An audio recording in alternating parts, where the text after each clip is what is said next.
Et non mais arrive, tu as soufflé le soin de vie.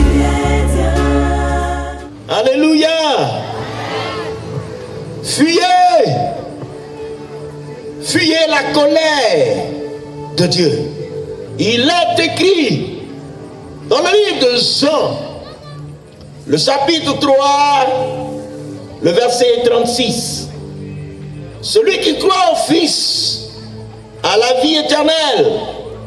Celui qui ne croit pas au Fils ne verra point la vie, mais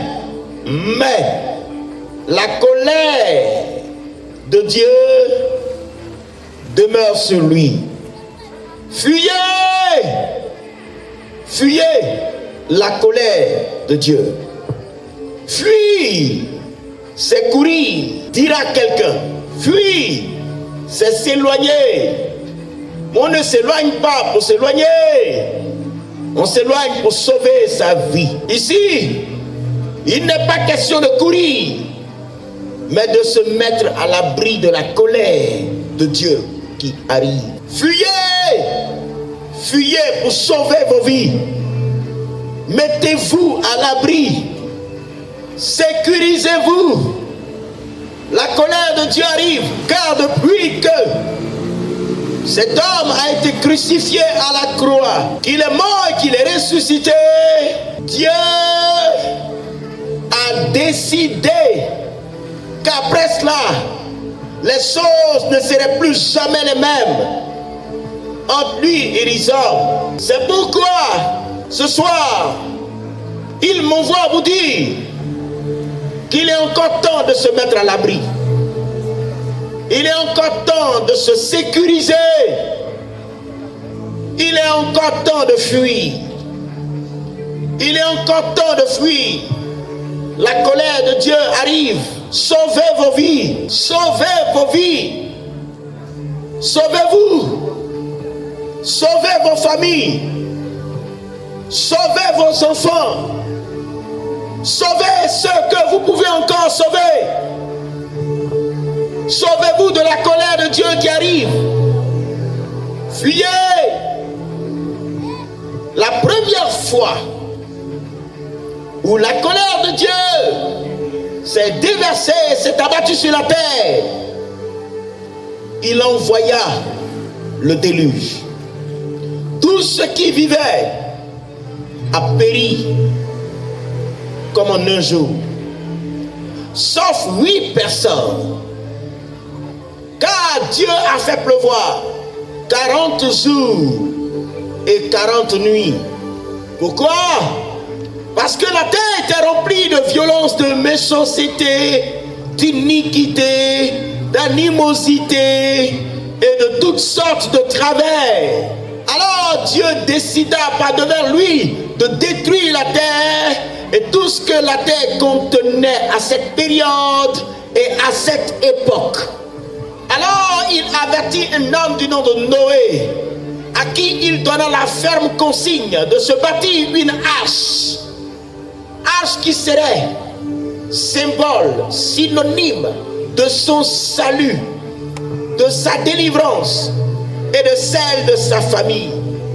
À cette période, je ne pourrais vous dire de façon exacte le dénombrement de toute la terre, mais à ce que je sache, les gens vivaient dans ce monde. Lorsque Dieu annonça qu'il allait détruire toute la terre par le déluge à cause de ce que la vie de l'homme lui déplaisait, Noé a annoncé ces choses, mais les hommes n'ont pas cru. Jusqu'au jour où les premières gouttes commencèrent à s'abattre sur la terre.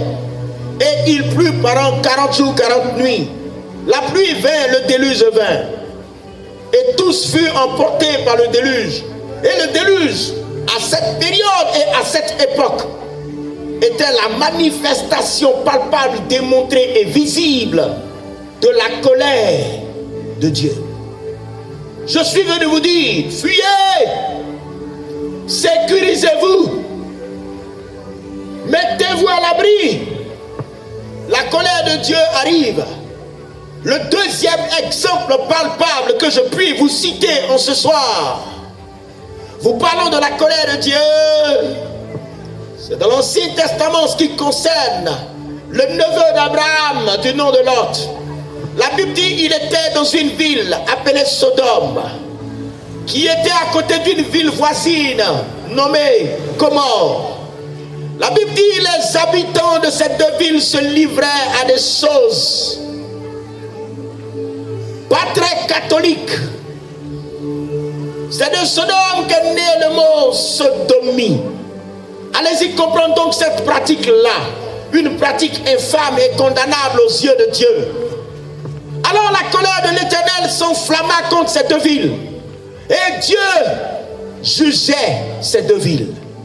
Un jour où les habitants de ces deux villes n'espéraient pas, ne pensaient pas qu'un événement inattendu et malheureux les surprendrait, alors qu'ils pensaient encore à leurs affaires, alors qu'ils pensaient aux préparatifs des mariages de leurs enfants, alors qu'ils pensaient aux récoltes qu'ils devaient faire les jours qui venaient, la Bible dit, il vint du ciel comme des boules de feu.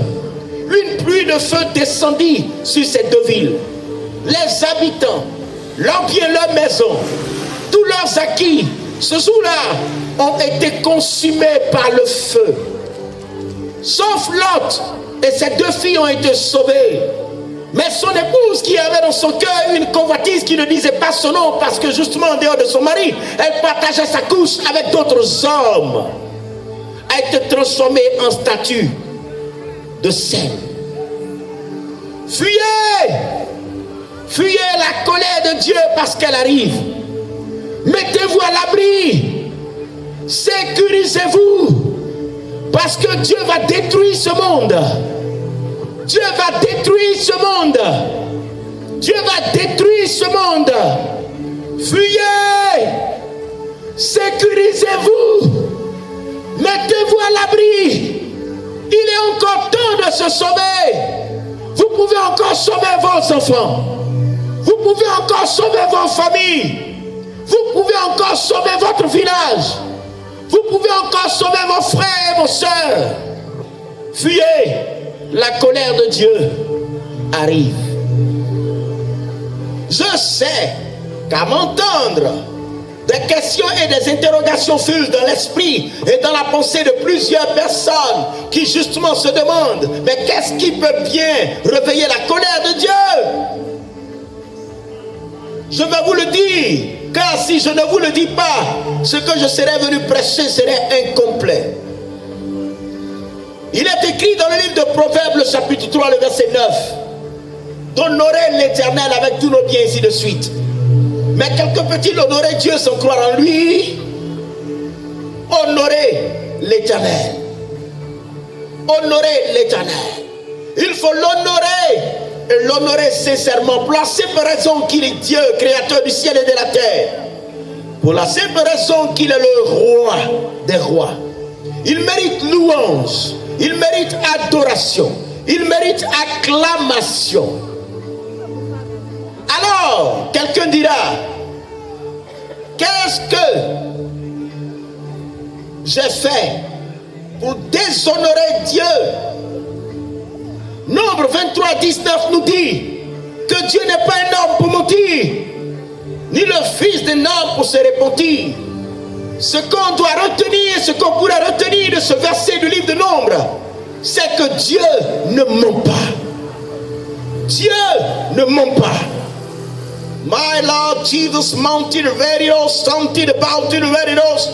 Mama Rabba Sakina mounted about it very old, something mounted way. Dieu n'est pas un menteur. Dieu ne ment pas. Il dit, il n'est pas un homme pour mentir, ni le fils d'un homme pour se repentir. Alors, lorsqu'il parle et que les hommes ne croient pas en lui, ils font de lui un menteur et ils le déshonorent. Car la meilleure façon d'honorer Dieu, c'est de croire en lui. Je ne suis pas venu ici encourager quelqu'un à déshonorer Dieu, mais je dis aussi, la meilleure façon de déshonorer Dieu, c'est de ne pas croire en lui. Alors quiconque ne croit pas en Dieu le déshonore. Quiconque ne croit pas en la parole de Dieu le déshonore. Quiconque ne croit pas en Dieu, je le répète encore, le déshonore. Quiconque ne croit pas en la parole de Dieu le déshonore. Voilà pourquoi ceux qui ne croient pas en lui en subissent toujours les conséquences. Ceux qui ne croient pas en Dieu, je vous le dis en vérité, ils subissent toujours les conséquences. Nous étions encore à la Riviera Palmeraie, paix à son âme. J'ai une dame qui est décédée, dans la cour de qui le ministère avait commencé. Je veux nommer ici Maman Hippo, paix à son âme. Ce jour-là, nous avions un programme de prière. Un jeune homme rentra. Lorsque je l'ai regardé, posant mes regards sur lui, le Seigneur m'a dit, est-ce que tu sais que ce jeune homme va trépasser par un accident? Je lui ai dit, jeune homme, Dieu me dit, un accident arrive. Il a cru en la parole que l'Éternel m'a donnée. Il allait voir sa mère et il a raconté à sa mère ce que Dieu m'avait dit le concernant. Sa mère m'appela et elle me demanda, prophète, qu'est-ce qu'on doit faire? Je dis, la seule chose à faire, c'est d'implorer Dieu. La seule chose à faire, c'est de l'implorer. Cette dame implora Dieu pour son fils parce qu'elle a cru. L'accident s'est produit, mais c'est quelqu'un d'autre qui a pris le coup parce que la voiture est venue. Et que de percuter ce jeune homme en le projetant, la voiture est passée à côté et la voiture a pris quelqu'un d'autre. Alors, une autre fois, nous nous sommes réunis. Une jeune fille fit son entrée dans une silhouette frêle, une beauté qu'elle exhibait, une jeunesse auquel elle prenait plaisir. Lorsque je l'ai regardée, Dieu m'a dit, tu vois celle-là? Je dis oui. Il me dit, un accident arrive. Alors je la regarde à son tour, elle aussi, je lui dis, un accident arrive. Elle a commencé à monter sur ses grands chevaux, me disant, elle ne se reconnaît pas dans ce que je dis. Je l'ai regardée en face et je lui ai dit, je te présente toutes mes excuses. C'est ma bouche. Pourquoi j'ai parlé? J'aurais dû me taire. Pardonne-moi tous mes péchés. 2 mois plus tard, cette jeune fille s'est trouvée dans un véhicule, un 4x4, avec 3 hommes, en plus d'une de ses camarades. Le 4x4 roulait à vive allure, pour ceux qui connaissent Abidjan. Au carrefour, la vie, un grave accident. Tout le monde est mort. Elle a eu 6 côtes cassées. Le pied droit cassé 3 fois. Elle était dans un état pitoyable. C'est alors que sa soeur prend le téléphone et elle m'appelle. Prophète, voici ce qui vient d'arriver à ma soeur. Mais je vous dis, j'ai été saisi ce jour-là par la sainte colère du Seigneur. Je lui ai dit, ne me parle pas de ta soeur. Quand j'étais en train de l'avertir de la part du Seigneur, elle n'a pas voulu écouter. Écoutez-moi bien. Tous ceux qui ne croient pas en Dieu le déshonorent. Tous ceux qui ne croient pas en la parole de Dieu le déshonorent, le rabaissent. C'est comme s'il l'insultait. C'est comme s'il le vilipendait. C'est comme s'il le traitait de tous les noms. Ceux qui ne croient pas en Dieu le déshonorent. Ceux qui ne croient pas en sa parole le déshonorent. Mais ceux qui croient en lui et qui croient aussi en sa parole l'honorent.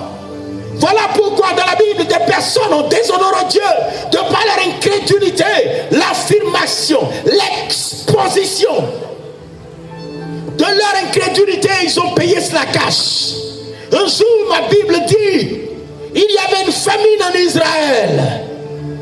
Alors le prophète Élisée se leva et il annonça que le lendemain, la famine allait prendre fin.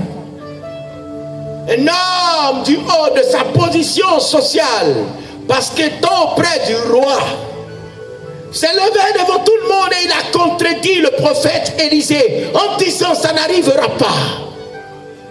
Il faut que je vois avant de croire. Il ne savait pas qu'en allant contre la parole du prophète Élisée, c'était contre Dieu qu'il allait, contre la parole de Dieu qu'il allait, contre l'intégrité, la souveraineté de Dieu qu'il allait. Alors le prophète lui dit, tu vas voir, mais tu n'en profiteras pas. Tu vas voir comme tout le monde, mais tu n'en jouiras pas.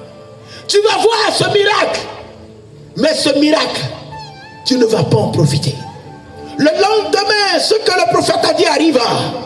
Tout le monde s'est mis à courir vers le miracle. Cet homme courait aussi. Mais comme la parole avait été dite parce qu'il avait déshonoré la parole de l'Éternel, les hommes l'ont écrasé et il est mort. Un autre homme du nom de Zacharie, père de Jean-Baptiste, sacrificateur du Dieu très haut, était dans le lieu très saint. Ce jour-là, une visite inopinée fit à lui. Un ange lui est apparu dans le lieu très saint en la personne de l'ange Gabriel. Et l'ange lui dit ceci: ta femme Élisabeth sera enceinte. Ta femme Élisabeth sera enceinte. Et cette femme était stérile depuis des années. La Bible dit Zacharie n'a pas cru. Alors l'ange lui dit: je suis Gabriel. Je me tiens devant la face de Dieu.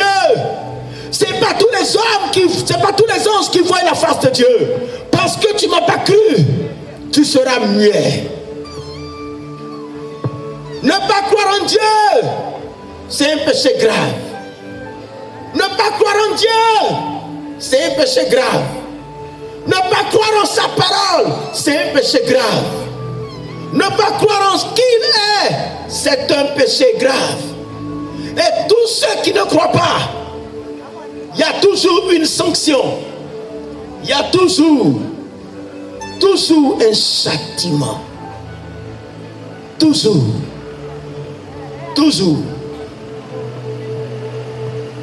Il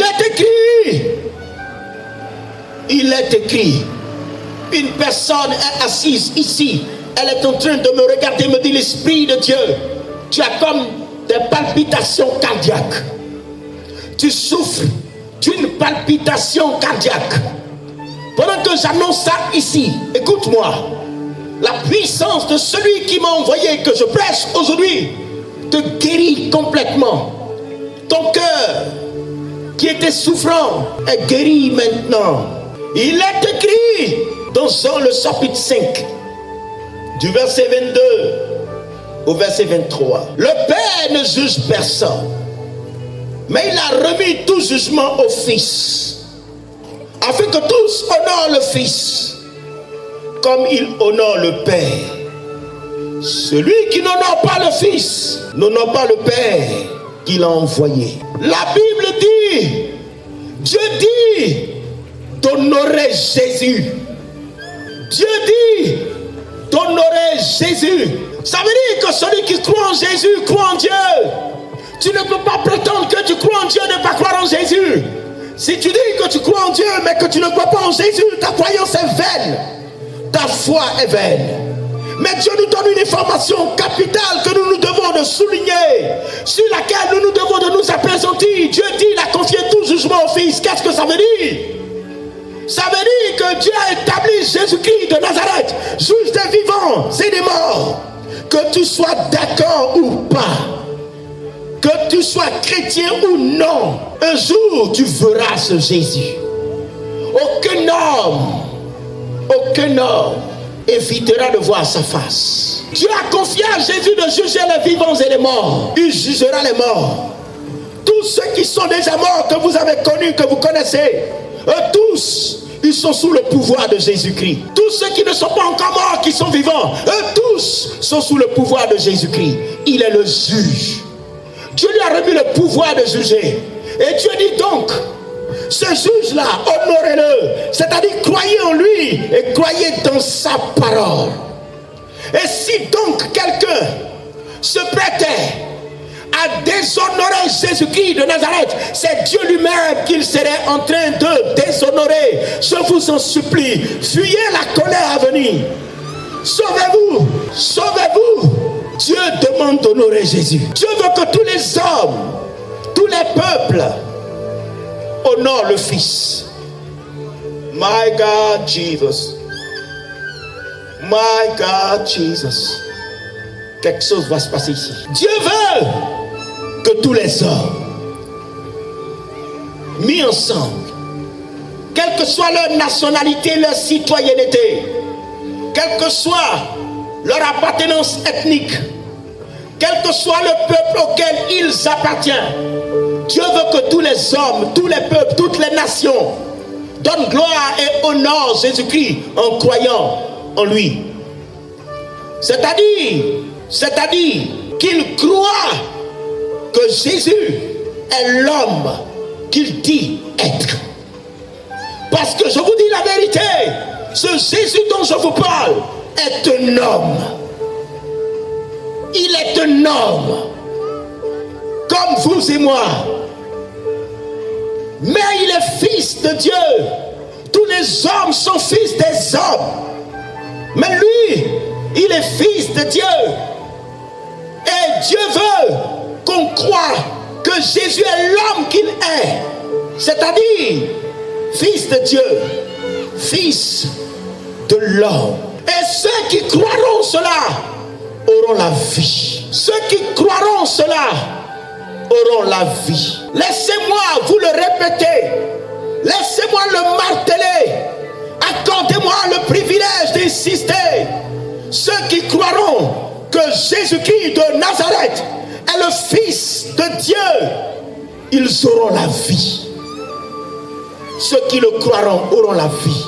Croire, c'est accepter que ce qu'on te dit est vrai. Croyez et soyez sauvés.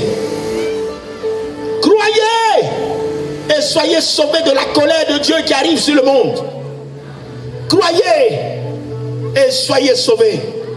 Je vous en prie, je vous en supplie, je vous en conjure, par les compassions de l'Éternel. Croyez, croyez, croyez et soyez sauvés. Croyez et échappez à la colère de Dieu qui arrive. Croyez.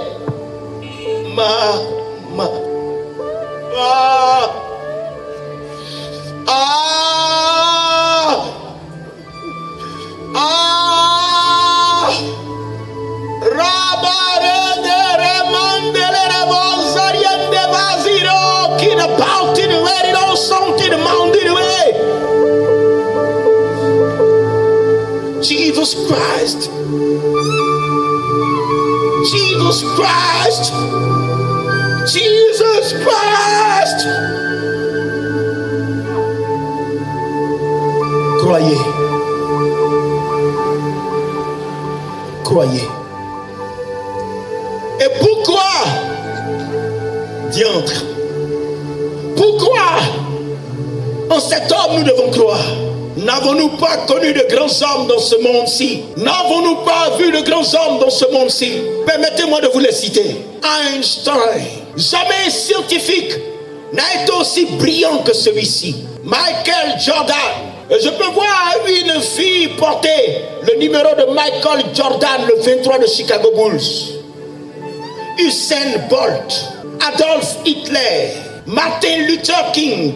N'avons-nous pas connu de grands hommes? Félix Houphouët-Boigny, Kennedy, Descartes, Socrate, Pythagore, Picasso. Nous avons connu de grands hommes politiques. Nous avons connu de grands intellectuels, de grands scientifiques. Nous avons connu de grands sportifs. Nous avons connu de grands médecins, de grands dirigeants.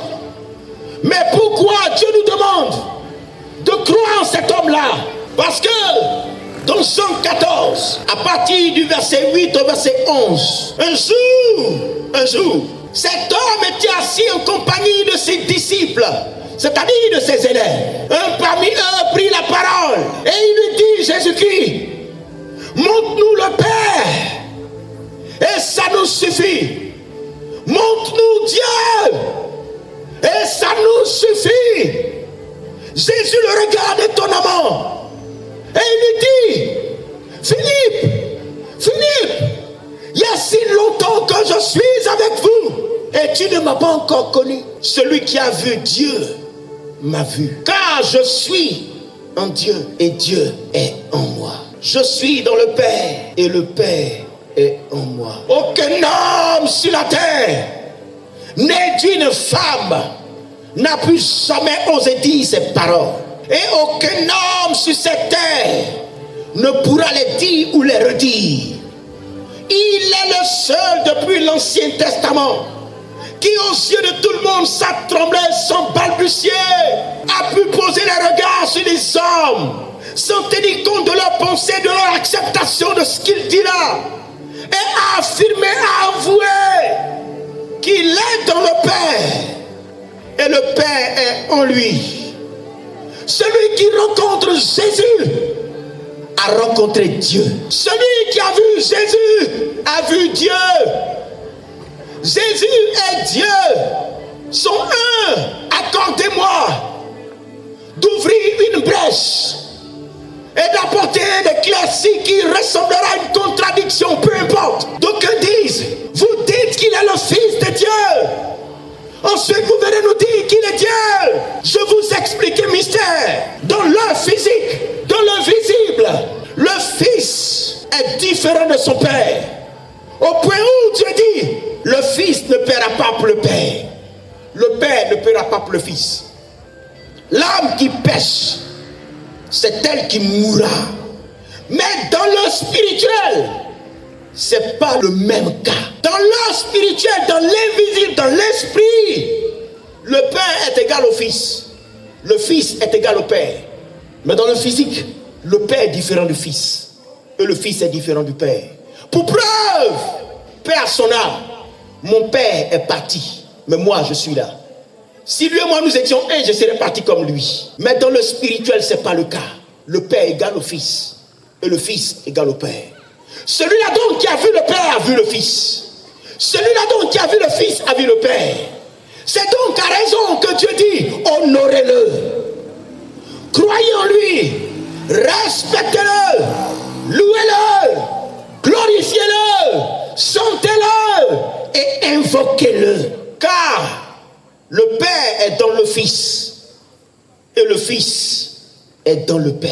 Alors, ne l'outrageons pas. Qu'est-ce que l'outrage? Un outrage, c'est une injure grave. Un outrage, c'est une injure grave. Voilà pourquoi, pour ceux-là qui connaissent la chose juridique, lors d'un procès, dans un tribunal où siège un magistrat, lorsque ce dernier est dans son lieu de prédilection et d'exercice, et que tu te permets d'aller contre lui, discutant ce qu'il dit, mettant en cause son autorité, il peut te faire arrêter pour outrage à magistrat. Alors, n'outrageons pas Jésus. Ne l'outrage pas.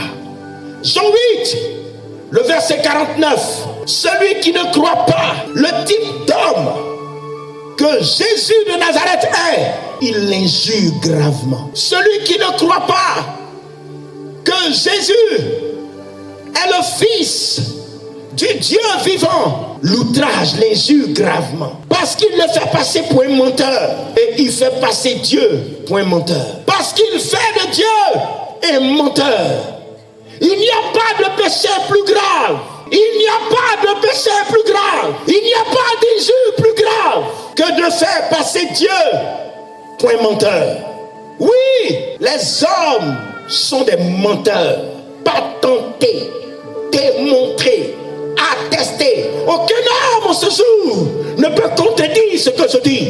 Car de la bouche de chacun de nous un jour, une injure est sortie. Sinon, un mensonge est sorti. Mais de la bouche de Dieu, jamais le mensonge n'est sorti, car il est la vérité. Aller à l'encontre de ce qu'il dit concernant Jésus, c'est le fait menteur. Et c'est un péché grave spirituellement. Aux yeux des hommes, ça peut sembler une petite chose, mais vous ne pouvez pas comprendre combien de fois, spirituellement, c'est grave. N'outragez pas Jésus.